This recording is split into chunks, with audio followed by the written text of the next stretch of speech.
అందరికీ నమస్కారం. బృందావనం యూట్యూబ్ ఛానల్కి మరొక స్వాగతం.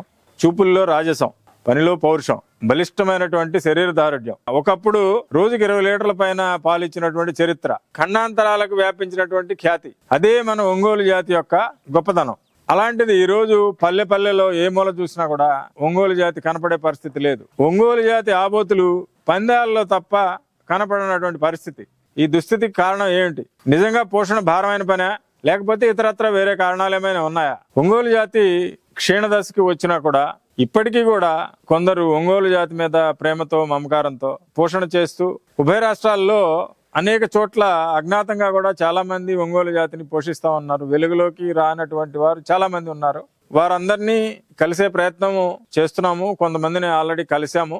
గిరావుల కన్నా కూడా ఒంగోలు జాతిలో నెయ్యిలోనే గోల్డ్ ఉంది అనేది నా మనసుకు అనిపించి నేను దాన్నే స్టడీ చేశాను. ఇప్పుడు మన దొడ్డో ఉండ ఆవులు 15 ఆవులు కూడా ఏ ఆవు అయినా సరే 3 నుంచి 4.5 లీటర్ తక్కువ లేదు. ఇది మా మొదట ఆవు అండి. దాదాపు 15 ఈతలు ఈనింది. ఇది 8 నుంచి 9 లీటర్ల వరకు రోజుకి ఉంటాయండి. చాలా బాధాకరమైన విషయం ఏంటంటే అద్భుతమైన జాతిని మనం కోల్పోతున్నాం. ఇది ప్రపంచంలోనే ఇది అద్భుతమైన ఆవు. విదేశీయులు కూడా ఐడెంటిఫై చేశారు. ఒంగోలు ఇది ది బెస్ట్ బ్రీడ్. ఎందుకంటే దీని రెసిస్టెన్స్ పవర్, మిల్కింగ్, ఇంకా అనేకమైన దానికి ఉన్న జెనెటిక్ పవర్, ఇవన్నీ చాలా కారణాలు చెప్పుకుంటే చాలా ఉంటాయి. ఇంకా సైంటిఫిక్ గా మనం అంత దూరం వెళ్తే ఆ విదేశానికి ఇప్పుడు ఒక గిర్ యానిమల్ వాడు 4 లక్షలు, 5 లక్షలు, 10 లక్షలు కూడా అమ్మే ఇది ఉంది. ఒంగోలుకి ఇది రాలా. మనం బాగా ఎక్స్ప్లాయిట్ అయిపోయాము. మన దీన్నే బిజిజలాడు తీసుకెళ్లి బ్రహ్మాండంగా తయారు చేసుకున్నాడు.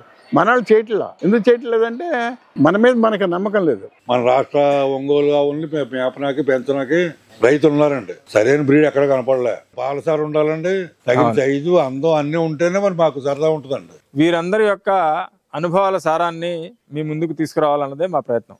ఒంగోలు జాతి ఉద్దాన పతనాల గురించి, అలాగే వైభవం గురించి, ఒంగోలు జాతి పోషకులతోటి ప్రత్యేకమైన కథనాలతోటి మేము ముందుకు వస్తున్నాం. అందరూ ఆదరిస్తారని భావిస్తున్నాం. మరొక ముఖ్యమైన విషయం ఏంటంటే, ఛానల్ పెట్టిన అనతి కాలంలోనే ఉభయ రాష్ట్రాల్లో చాలా మంది యువకులు, అనేక మంది పశుపోషకులు ఛానల్ను ఆదరించినందుకు కృతజ్ఞతలు. వీటన్నిటినీ చూస్తూ అనేక మంది విద్యావంతులైన యువకులు పశుపోషణ పట్ల ఆసక్తి చూపుతూ ముందుకు వస్తున్నారు.